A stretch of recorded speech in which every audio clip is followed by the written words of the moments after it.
In the spring of 1900, a discovery beneath the Aegean Sea would challenge everything we thought we knew about ancient technology. Greek sponge diver Elias Stadiatis was searching for sponges when he found something far more remarkable: an ancient shipwreck scattered with marble statues, bronze figures, and treasure. The ship had met its end near Antikythera, a tiny island between Crete and mainland Greece, sometime in the 1st century before Christ. Among all the valuable cargo, one object seemed unremarkable: a corroded bronze lump, no larger than a shoebox, green with age and cracked from 2,000 years underwater. The mysterious object was catalogued at the National Archaeological Museum in Athens, and nearly forgotten until 1902, when politician Spiridon Stias took a closer look. Inside the corrosion,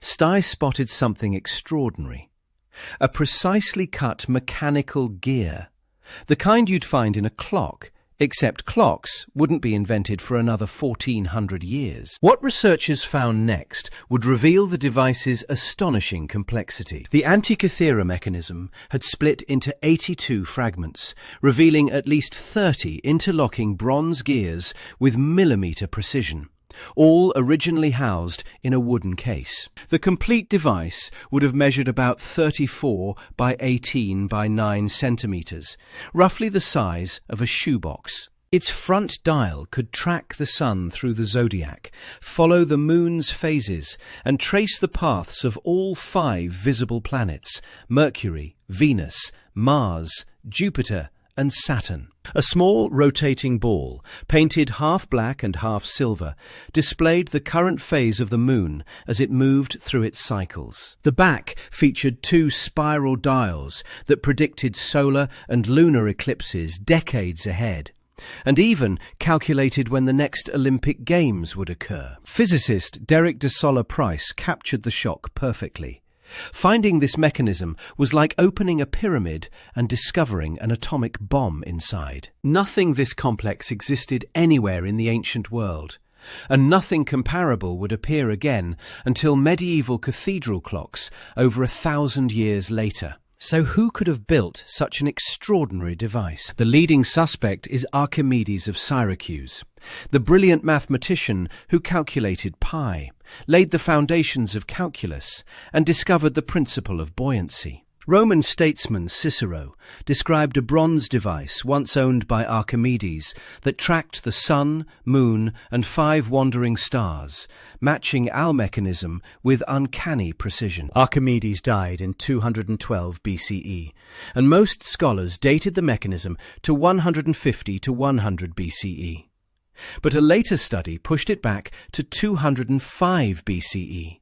Just 7 years after his death. Other candidates include astronomer Hipparchus, philosopher Posidonius, workshops on the island of Rhodes with its thriving bronze industry, and possible connections to Pergamon. Recent scientific work has revealed new insights into how this sophisticated device actually functioned. In 2021, Tony Freeth's team at UCL used computer modelling to show how the mechanism calculated the cycles of Venus and Saturn using ancient Greek mathematical methods. The front display tracked all the planets through the zodiac, each identified by coloured gemstones: fiery red for Mars, gold for the Sun, mounted on concentric rings. A 2024 study suggested the device used a crude lunar calendar, but Freeth firmly rejected this, calling the finding simply wrong. A 2025 study claimed manufacturing errors